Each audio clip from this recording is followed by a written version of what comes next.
안녕하십니까. 은퇴간생 인사드립니다. 여러분, 은퇴 전에 이미 퇴직한 선배들이나 지인들하고 식사 한 끼 또는 차 한잔 할 기회가 있을 때 듣는 얘기가 있습니다. 그 화두가 되는 이야기는 현직에 있을 때 비상금을 모아놔라, 그런 충고 또는 조언이죠. 그것도 아내 몰래 들키지 말고 모으라고요.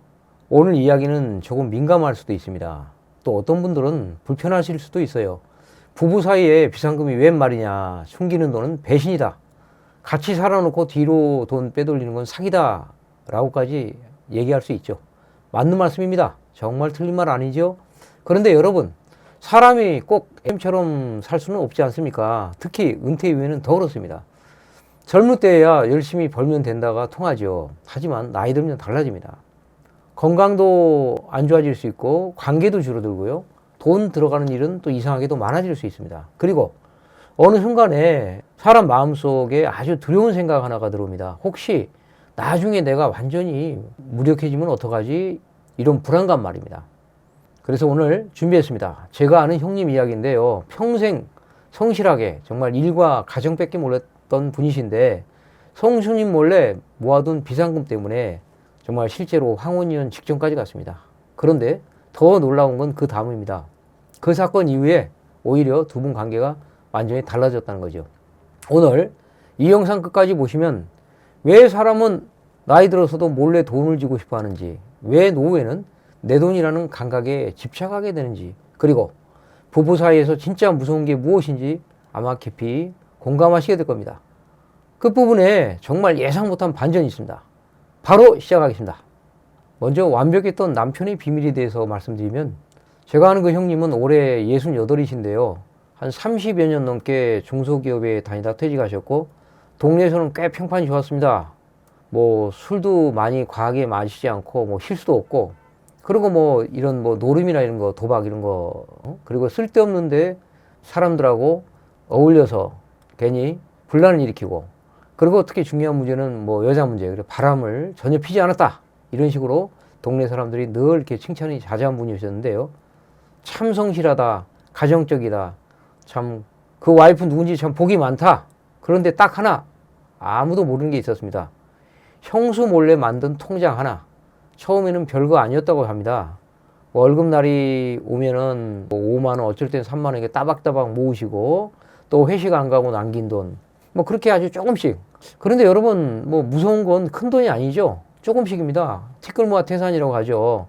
작은 돈이 이제 숨겨지는데, 그런데 그 작은 돈이 결국 10년, 20년 쌓이면 커지지 않습니까? 결국 그 돈이 얼마가 됐는지 아십니까? 무려 8천만 원입니다. 여러분, 뭐 퇴직한 60대에서 70대에게 8천만 원 적은 돈이 아니죠.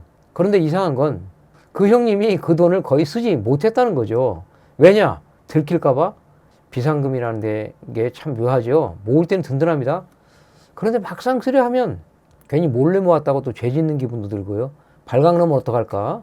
그래서 가끔 통장만 열어봤다는 것이죠. 그런데 잔고를 보면서 항상 안심을 하죠. 든든하다. 나한테 8천만 원 있으니까.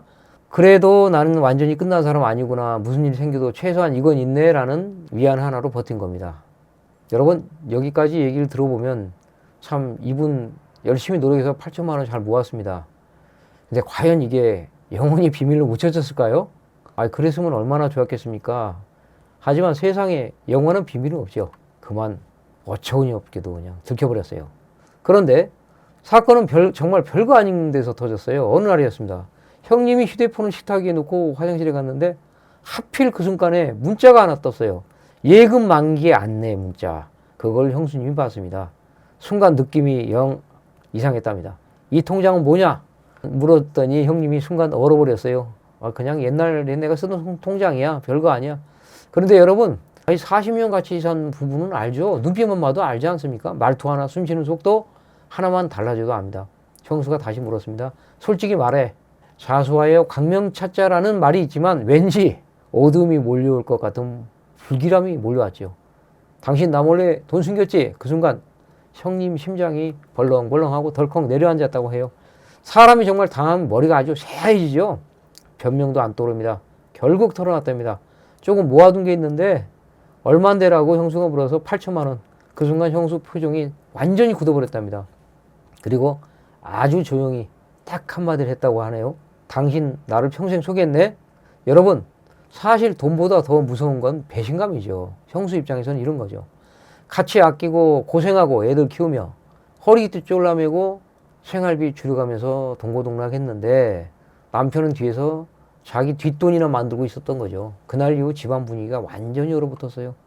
식사할 때도 말이 없고 TV를 봐도 같이 웃음이 없고 같은 집에 있는데 정말 남처럼 그렇게 정말 지내왔는데 그게 한 달 가까이 그랬다고 해서 참 어려움이 많았습니다. 남자들이 끝까지 말 못하는 감정.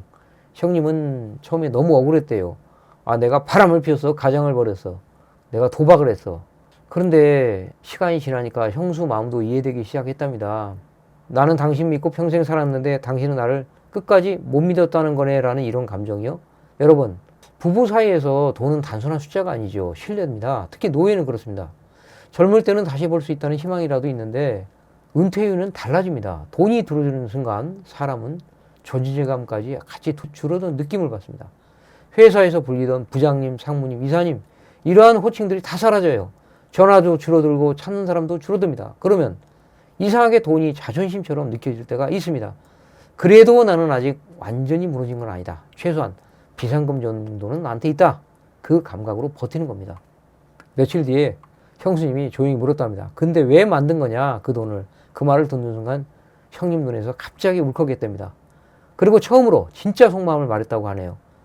무서웠다. 뭐가 늙는 게. 여러분, 이 말 참 가슴 아프지 않습니까? 옛날 세대 남자들은 평생 이런 말 잘 안 하죠. 힘들어도 참습니다. 무서워도 티 안 내죠. 그런데 은퇴하고 나면 갑자기 세상이 달라집니다. 매달 월급이 들어오던 사람이 연금 날짜 기다리게 되고 아프면 병원비부터 걱정하게 되고 자식에게 패 끼칠까봐 두려워집니다. 형님도 그랬답니다. 아내를 못 믿어서가 아니라 세상이 무서웠고 병원비가 무서웠고 간병이 무서웠고 늙어서 무기력해지는 것이 정말 무서웠다고요. 그래서 그냥 혼자 보험처럼 지고 있었다. 여기서 예상치 못한 반전이 일어납니다. 그 이야기를 듣고 형수님이 한참 동안 말이 없었답니다. 그러다가 아주 조용히 말했다고 합니다. 당신 불안했네. 여러분, 부부는 참 이상합니다. 죽도록 싸우다가도 진짜 속마음 하나 나오면 갑자기 이해가 되죠. 그날 이후 두 분은 처음으로 진짜 노후 이야기를 했답니다. 생활비 얼마나 필요한지, 병원비는 얼마나 드는지, 정말 누가 먼저 아프면 어떻게 할 것인가, 간병보험은 들어야 하는지 등등. 그전까지는 맨날 겉도는 이야기만 했는데 그 사건 이후 처음으로 현실을 마주한 겁니다. 여러분, 여기까지 이야기를 들어보면 형님만 진짜 죄인 된 것 같은 느낌인데요. 그런데 여기서 또 놀라운 반전이 나옵니다. 며칠 뒤가 지나서 형수가 조용히 통장 하나를 꺼냈답니다. 그리고 말했습니다. 사실 나도 통장이 있어. 형님이 깜짝 놀랐대요. 당신도? 형수가 웃으면서 말했다고 합니다. 당신만 불안한 줄 알았어? 여러분, 여기서 많은 분들이 웃으실 겁니다. 그렇습니다. 사람은 누구나 불안합니다. 특히 노후에는 더 그렇죠. 형수도 몰래 모았답니다. 시장 보고 남은 돈이라든가 애들 용돈 남은 돈, 경조사비 등 조금씩 모았습니다. 그 돈도 몇 천만 원 됐다고 하네요. 결국 두 분은 한참 웃다가 또 한참 울었다고 합니다. 우리가 서로 안 믿어서가 아니라 둘 다 불안했던 거였네 라면서요. 여러분, 지금까지 이야기에 대해 공감이 가시는지요? 노후는 생각보다 길고 생각보다 불안합니다. 몸도 예전 같지 않죠. 관계도 달라지고 예상 못한 병원비는 갑자기 찾아옵니다. 그리고 나이가 들수록 가장 힘든 건 돈이 없는 것 자체보다도 내 마음대로 선택할 수 없는 순간이 늘어난다는 겁니다. 병원 가는 것도 눈치 보이고 자식에게 손 벌릴까 고민하게 되고 먹고 싶은 것 하나도 마음대로 못할 때 사람이 갑자기 초라해지고 비참한 느낌마저 듭니다. 그래서 사람은 자기만의 안전장치를 만들고 싶어 해요. 누군가는 보험을 들고 누군가는 현금을 쥐고 누군가는 비상금을 만듭니다. 중요한 건 돈 자체가 아닙니다. 그 뒤에 숨어있는 감정입니다. 불안, 외로움, 자존심, 두려움 등, 그리고 어쩌면 사라져가는 존재감을 붙잡고 싶은 마지막 몸부림일 수도 있습니다. 물론 지나친 비밀은 관계를 무너뜨립니다. 하지만 저는 이런 생각도 듭니다. 어쩌면 노후의 부부에게 정말 필요한 건 완벽한 투명이 아니고요, 서로의 불안을 이해하려는 마음이 아닐까 합니다. 여러분도 오늘 밤 배우자에게 한번 물어보십시오. 당신 요즘 뭐가 제일 불안하냐? 당신 마음속에 걱정 뭐냐?